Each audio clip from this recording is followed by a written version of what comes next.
Hi guys, this is a redirect to my reaction to The Legend of Korra Season 4, Episodes 10, 11, 12 and 13. A great finale, an amazing finale to an amazing season, an amazing series. So I'll say my actual series review in a separate video. So in this redirect, I'm just going to be talking about this finale, my thoughts about it. So firstly, so Korra and them, they had to like save Republic City from Kuvira and her dictatorship type of role that she was taking throughout the season. Her entire military force, like, this bitch went absolutely crazy. She made a spirit weapon, and not only that, she attached the spirit weapon to a gigantic army suit, this metal suit. Just absolutely crazy that this giant thing was going around and shooting all these buildings and Korra's team, etc. Like, it's just, it was so disastrous that Republic City had to be evacuated because she was gonna kill a lot of people. Yeah,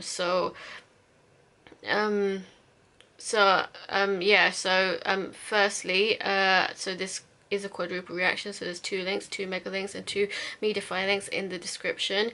Really good. I like how everyone had their role to play, like no one was left out. I feel everyone had their part to play to make sure that Kuvira was taken down, and then she finally got arrested at the end. I was thinking like maybe it's best, because I don't like her at all, I wanted her killed, but like I understand that she had to get arrested for the sake of, like, you know, Korra not being not having blood on her hands, basically, that she needs to actually arrest her, not kill her, so that it's not like Korra, because Korra's not a killer, like she's not gonna just kill someone.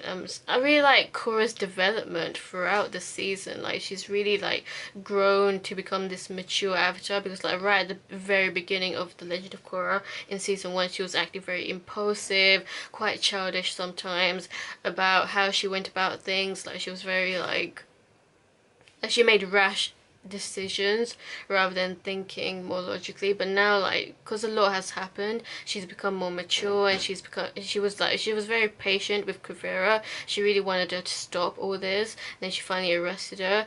And there's now a new spirit portal in the middle of Republic City after all of that disaster that was caused.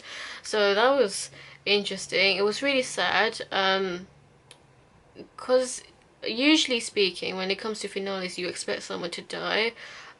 So I was really worried about Korra's, but then again, I wasn't worried before I reacted to this, considering that it's a Nickelodeon show. They don't usually show deaths, or at least in this season so far, they haven't really shown anyone dying. They haven't shown any death scenes, but to see, sadly, Asami's dad sacrificed himself so that he could at least help to bring down Kuvira's army suit. So it's really nice that they redeemed his character, because he was an evil scumbag who tried to kill Asami, his own daughter, but he was totally redeemed, and I felt really, really bad for Asami. Like, just a lot of shit has happened to her life for these past 4 seasons, and to see her dad save her and then sacrifice himself by getting squashed. So basically he drilled a hole inside the army suit, the metal suit, just so that Korra's team can get into it. I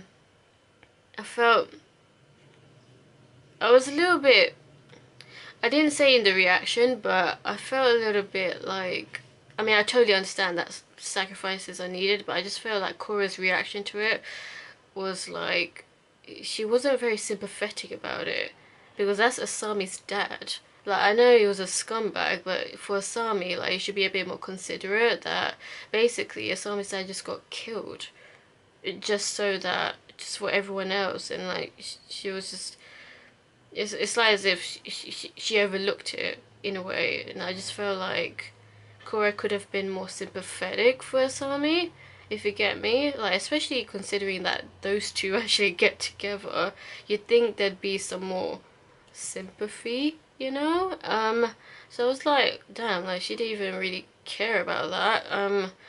it just seemed that way. I'm sure she does, but like it just seemed that she just completely blew it over, and like let's just get to it. I guess in the heat of the moment you do need to like act quick and not just think emotionally.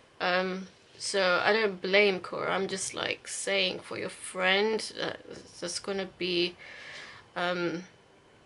you know, something hard for Asami to get over.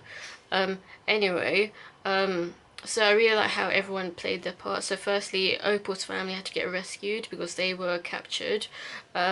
So yeah, I'm really glad that Bolin and Opal actually got together. They rekindled their relationship because Bolin played a huge part in saving them, and I really like that Toph got involved. Toph and Lin and Bolin and Opal working together to rescue Opal's family. It was really nice seeing the Beifongs working together. That was so cool.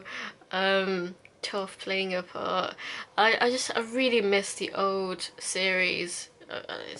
The old series cast members, you know, like we hardly got any information about Sokka throughout this whole entire Legend of Korra series, and that's what really disappoints me, that we barely got much about Sokka.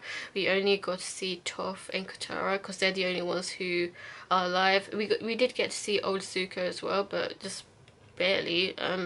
So it just, I mean, I totally understand Aang being gone because obviously there needs to be a new avatar, but for everyone else I was hoping that Sokka would be alive still.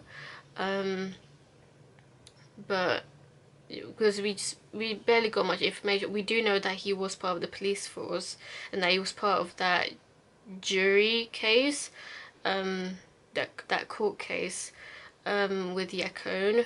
That was all the way back in the season 1 finale, back in season 1. So he was part of that court case.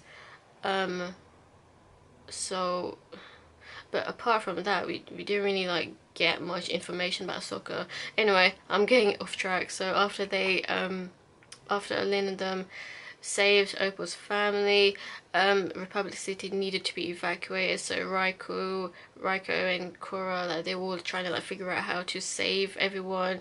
So they tried to do that as quick as possible because Kuvira's army was like really rushing in with the spirit weapon, and they thought that she was going to bring the spirit weapon using the train tracks, but actually this bitch is so damn clever. Like she just thinks one step ahead of everyone else, and it blows my mind that she thinks this through really well. She is a smart villain. And I really like how the villains in the Legend of Korra are more human, because that's kind of a problem that I found with the Avatar series. I do still, there are still parts about Avatar that I prefer Avatar over the Legend of Korra, but it's different things. Like there are some things in Legend of Korra that does better than Avatar, for example the animation and the villains, but with Avatar I just find that Avatar overall just has more likable characters,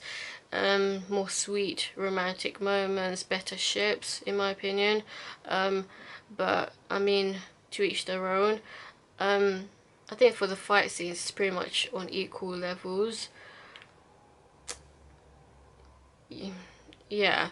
Anyway, so but I do prefer Aang over Korra just a bit more, because I do like how Aang is just a bit more, he's a bit more relaxed, he's a bit more chill as an avatar from what I remember.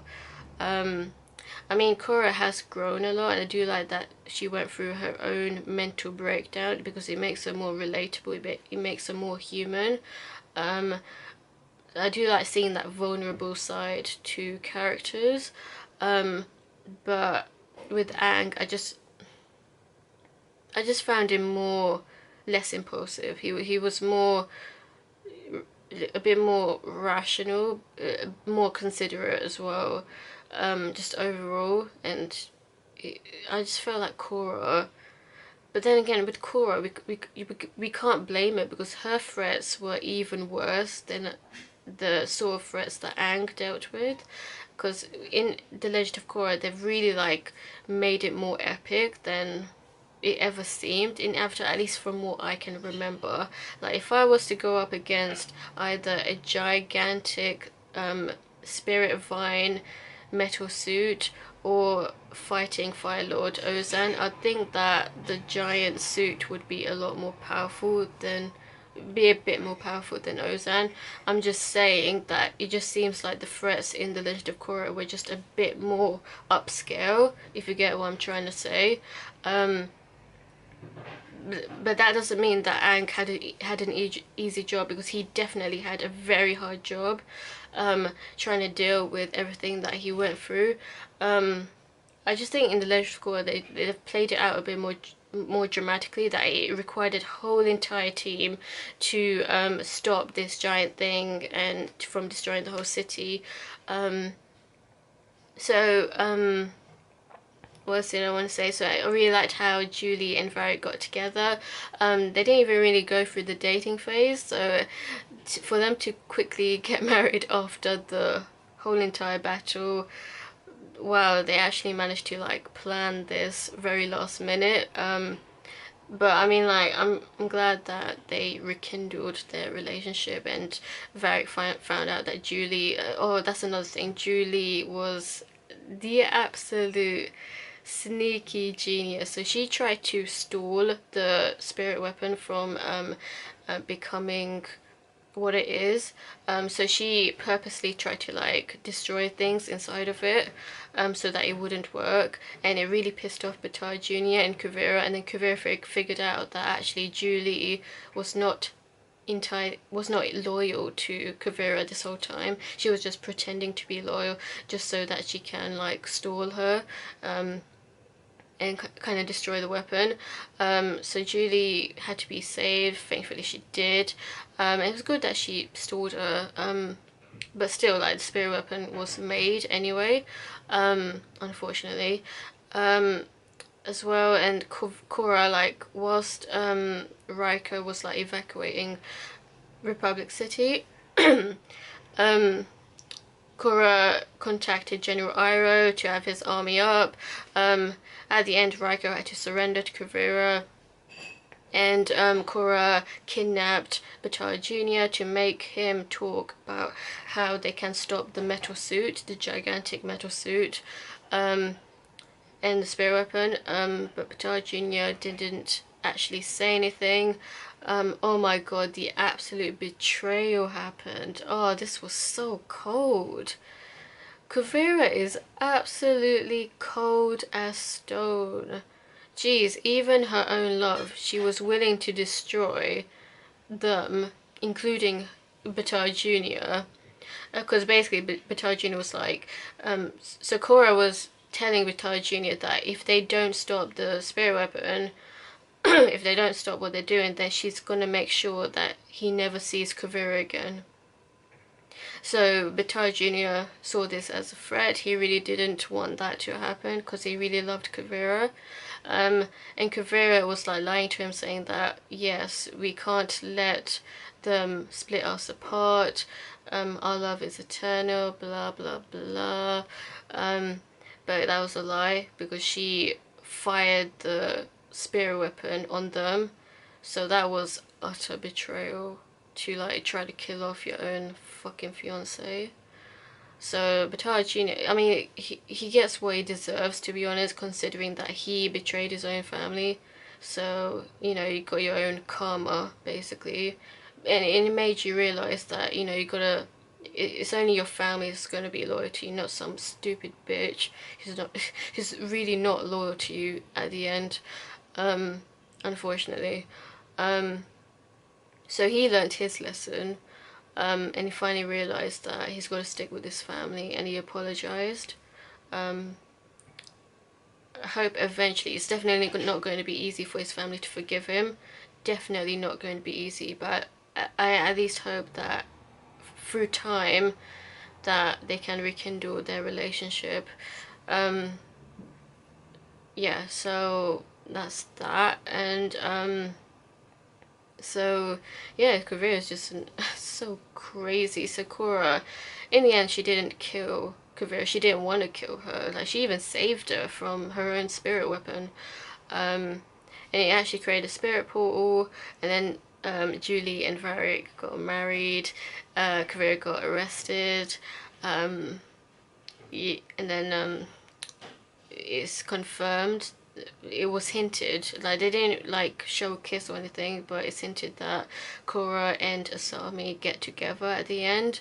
Look, I don't have a problem with same-sex kind of couples, but if you wanna, it just felt like so out of the blue to include this like in season 4, because I never got the impression that these girls were into other females. I know that sometimes you kind of have to explore your sexuality for some people, I mean, but like at the same time I just felt it was so out of the blue, and I really thought that Korra and Mako just had such a strong bond. Like, I do know that they had arguments, but they actually have a lot of moments as well, a lot of romantic moments. Let me emphasize on that, because the moments between Korra and Asami is usually platonic. It's usually just like, well, I saw it as just a friendship thing. Like, just because someone hugs you doesn't mean that they're in love with you, okay? Like, I hug my friends, doesn't mean that I'm in love with them. So I guess because it's a kids show, they weren't allowed to like show two girls kissing. But I wouldn't want that anyway, because I think that's just way too rushed. I don't know how they could just deal with this. Like, it felt so out of the blue to have both of them being bisexual. I'm just saying, like, if, statistically, like, having both girls in the same team being into each other when they were just friends before, like, it just doesn't make sense logically speaking. Because most people in general are heterosexual, so I don't mind like one girl being bisexual or gay even, but to have them both be into each other, like, I don't see that. Anyway, I'm still gonna ship Korra and Mako. I don't care what anyone says. To each their own with their ships. I always thought that Korra and Mako, like even till the end, Mako was actually really determined to find Korra after that whole entire spirit weapon explosion happened. He really wanted to check if she was alright. He still cares about her, and she cares about him. Like, they even like were having that conversation together. So it's like as if the writers are like trying to create these shipping wars or something. Korra and Mako just have way more moments. I'm sorry. I'm saying it how it is. That's just how it seems to me. To each their own. Yeah, great series.